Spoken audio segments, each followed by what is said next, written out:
7:20 de la mañana, ya estamos de vuelta con las noticias y ayer una imagen llamó la atención de todos en el ex Congreso. 3 funcionarios de la PDI llegaron en busca de la presidenta de la Convención Constitucional, Elisa Loncón, y también del vicepresidente Jaime Baza. Terminaron declarando como testigos por el caso de Rodrigo Rojas Vade. Los detalles los vemos en la siguiente nota. Tienen que investigar, pero que hayan venido para acá y hacer ese show, yo no lo comparto. Cuando se presentan situaciones ante una fiscalía, vienen todos estos procesos y me parece que es lo que corresponde. No a todos les cayó bien la llegada de 3 funcionarios de la PDI este miércoles al ex Congreso, dando inicio a las diligencias ordenadas por el fiscal jefe Patricio Cooper en la investigación en torno al caso de Rodrigo Rojas Vade. Se están iniciando las diligencias pertinentes conforme a las facultades, ¿cierto? Y a lo que se ha dispuesto en dicha orden de la Fiscalía. La visita de los miembros de Policía de Investigaciones fue para notificar a Elisa Loncón y Jaime Baza para tomar sus declaraciones y coordinar el día, algo que se resolvió de manera rápida porque ambos, Loncón en calidad de denunciante y Baza como testigo, decidieron hacerlo durante esta misma tarde en el cuartel de la institución en Independencia. Bueno, hemos venido lo más prontamente que hemos podido a ratificar, ¿verdad?, la denuncia presentada por la mesa el día lunes. Hemos tratado de manifestar la mayor voluntad posible de colaborar y ahora esperamos que efectivamente los procedimientos sigan su curso normal. Esto fue una parte del protocolo cuando se instala una denuncia. El denunciante va a ratificar la denuncia y te piden antecedentes generales. Eso es todo. Los integrantes de la mesa no quieren dilatar más un tema que tiene en jaque a la convención, en la misma semana en que se comenzará a votar en general el reglamento de la instancia. Pero la atención de estos días, sin duda, está en la confesión de Rojas Vade. Esto no es aparentemente solo una mentira puntual, sino que también corresponde a una estrategia de campaña. Y una estrategia para recaudar fondos y una estrategia para conseguir votos. Nos enfrentamos a una realidad que no esperábamos, muy dolorosa, muy difícil, pero que no nos puede hacer perder el objetivo.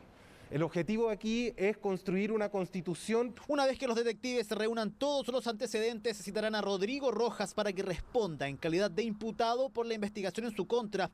Diligencias que también contemplan solicitar información al MinSal sobre el paso de la UN convencional como usuario del sistema público de salud. Todos los días, toda la semana, ocurre un hecho que lo único que hace es desprestigiar la labor de esta convención. Este jueves hay pleno de la convención, hay que votar el reglamento, pero la figura de Rojas Vade y qué hará o debe hacer también es debatido al interior de la instancia. No creo que vaya a participar. Yo creo que administrativamente lo que corresponde es que presente una licencia médica o que dé algún certificado de algún procedimiento. Tras la confesión de Rodrigo Rojas reconociendo que no tiene cáncer y siendo investigado por su declaración de patrimonio e intereses, este miércoles y tras días muy complicados, Pueblo Constituyente, agrupación que reúne a los ex lista del pueblo, expulsó a Rojas Vade, expresando que no tendrán dobles discursos.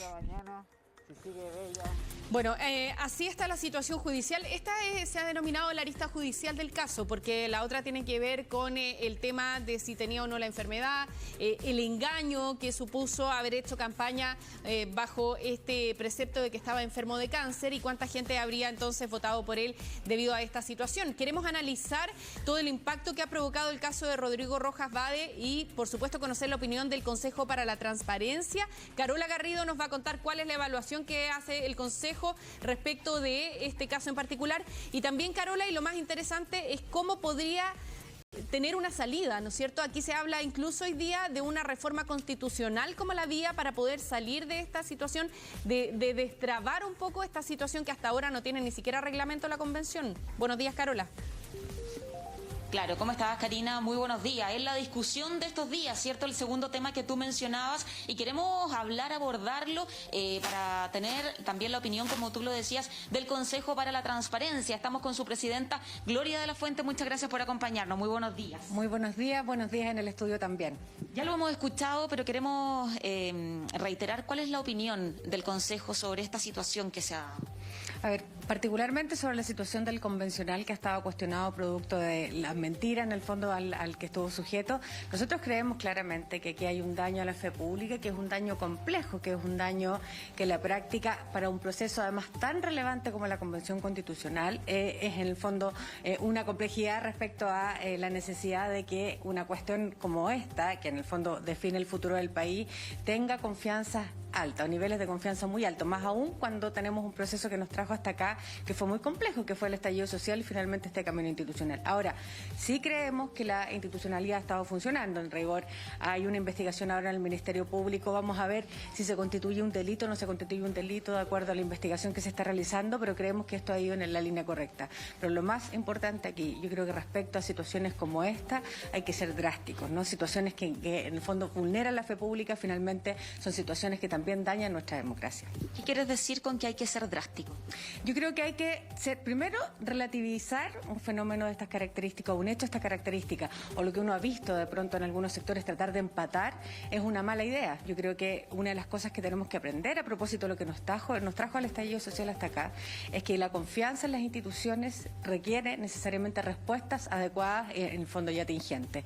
Y creo que en esta situación la mesa de la convención ha ido haciendo su trabajo, pero en el fondo hay que seguir viendo cómo procede y qué es lo que sucede finalmente con esta situación. Karina, ¿quería hacer una pregunta? Sí, quería preguntarle a Gloria de la Fuente. Gloria, buenos días. Si es que ¿tienen claridad ustedes como Consejo para la Transparencia qué mecanismos se debería ocupar para poder salir de esto? Porque estábamos conversando el otro día con Fernando Atria y él tenía, por ejemplo, muchas aprensiones respecto de que se transformara en un mecanismo por el cual se sacara después a constituyentes que han sido elegidos por el pueblo por distintos cuestionamientos. Él decía, está bien, hubo una mentira, hubo un engaño, pero aquí, ¿cómo vamos a activar un mecanismo por el que se pueda sacar a personas que han tenido respaldo popular, que han sido elegidas democráticamente? Y creía que eso podía alterar, por ejemplo, las instituciones democráticas de nuestro país. ¿Ustedes tienen claridad respecto de cómo podría operar algún mecanismo para poder evaluar la situación de Rodrigo Rojas Vade? A ver, no existe un mecanismo en rigor hoy en día porque cuando el legislador, en el fondo, legisló sobre esta materia, la Constitución de la Convención no se puso en esta hipótesis, más allá de la hipótesis que existe, que tiene que ver básicamente con la necesidad de, en el fondo, generar por problemas de salud, por ejemplo, la posibilidad de que las personas puedan salir de su cargo. Pero, ¿cuál es, yo creo que lo que debiera pasar? Uno, que efectivamente si es que se toma la decisión, porque hoy en día no existe el mecanismo, sea el legislador el que tenga que pronunciarse de nuevo, por lo tanto esto requeriría una reforma, eso lo han dicho algunos juristas. No creo que sea un buen mecanismo que el propio reglamento establezca, por ejemplo, la posibilidad de que alguien salga, porque se trata efectivamente de personas elegidas por votación popular. Pero obviamente la gravedad de la situación implica necesariamente ver la manera en que esto se soluciona. Y como esto se soluciona, probablemente ya había una cierta transversalidad en esto, implica la salida de este convencional. Estoy muy de acuerdo, yo creo que el convencional Atria ha hecho un punto ahí. No se trata de que empecemos a generar tampoco cacerías en el fondo de brujas entre unos y otros convencionales. Yo creo que lo que hay que apostar es que la convención tenga las condiciones necesarias y suficientes para seguir haciendo su trabajo. En estos días se están definiendo cosas muy fundamentales que tienen que ver básicamente con la discusión del reglamento, con zanjar por fin el reglamento, de manera que después entran en la discusión propiamente tal de contenido de la Constitución, y creo que cuidar el proceso es muy clave en esto. Karina. Sí, ¿y bajo qué principios se debería evaluar la situación de Rodrigo Rojas Vade? Porque, por ejemplo, si aquí la Fiscalía considera eventualmente, después de la investigación, que no hay delito, ¿bajo qué principio evaluar su situación? Porque además es una situación más bien ética, ¿no? Sí, es que por eso creo que hay dos dimensiones en esto, y creo que Karina en esto tiene mucha razón. Hay una dimensión que tiene que ver con la ética propiamente tal en lo público, con la probidad, y la probidad sí está normada. El comportamiento ético de los funcionarios públicos obedece a reglas específicas que tienen que ver con normas, ¿no? Con todos los actores públicos en general. Y lo segundo puede ser, y eso es parte de la labor que puede hacer la justicia, que eventualmente se constituye un delito, que puede ser el delito de perjurio producto de, y esto es parte de la discusión que viene estos días, a propósito de la declaración de intereses y patrimonio, que efectivamente se llega a la conclusión que hubo finalmente una mentira. Se trata finalmente de una declaración jurada que hacen los convencionales constituyentes, que hacen en general todas las autoridades que están obligadas a esto, y habrá que ver si la Fiscalía en la práctica llega a esa conclusión o no. Ahora, a Rodrigo Rojas no se le ha podido sacar más información de alguna manera, porque se hizo esta declaración a través de la prensa y hasta el momento él no ha hablado. De hecho, varios constituyentes han señalado que se han tratado de comunicar con él y que ni siquiera yo les conté. Sí, bueno, sería muy bueno en la práctica que él mismo pueda establecer algún camino de salida. Sin embargo, lo decíamos al principio, no se puso el legislador en esta hipótesis en la práctica, por lo tanto no hay todavía un mecanismo de salida. Lo que es importante es que se genere algún tipo de acuerdo transversal para solucionar pronto esta conversación y esta discusión que se ha generado, porque efectivamente tenemos acá la necesidad de que la convención pueda en la práctica generar la discusión que todos esperamos que se genere, que en la práctica tiene que ver con zanjar el reglamento y luego empezar a discutir los temas que tienen que ver con el fondo del debate constitucional. Perfecto, Gloria, muchas gracias por estar con nosotros. Muy buenos días. Muy buenos días, gracias a ustedes. Gloria de la Fuente, presidenta del Consejo para la Transparencia, analizando esta situación, claro, ella lo mencionaba al final, acá en la convención se ha hablado de cualquier cosa menos del tema de fondo para el que fueron elegidas estas personas, para el tema que los convoca, de los sueldos, de los almuerzos, ahora de esta situación. Así es que bueno, claro, por eso ella decía que la convención misma tiene que encontrar el camino para dar solución al problema y seguir trabajando en el tema para el que fueron elegidos. Claro, de hecho, hoy día en la tarde sesiona el pleno de la convención, que se va a centrar también en el caso de Rodrigo Rojas Bade y además en el tema del reglamento, así que a lo mejor ahí vamos a tener algunas luces de esta situación que ha ido demorando el trabajo de la convención, el trabajo original para el que fue instaurada. Muchas gracias, Carola, y gracias también a Gloria. Buenos días.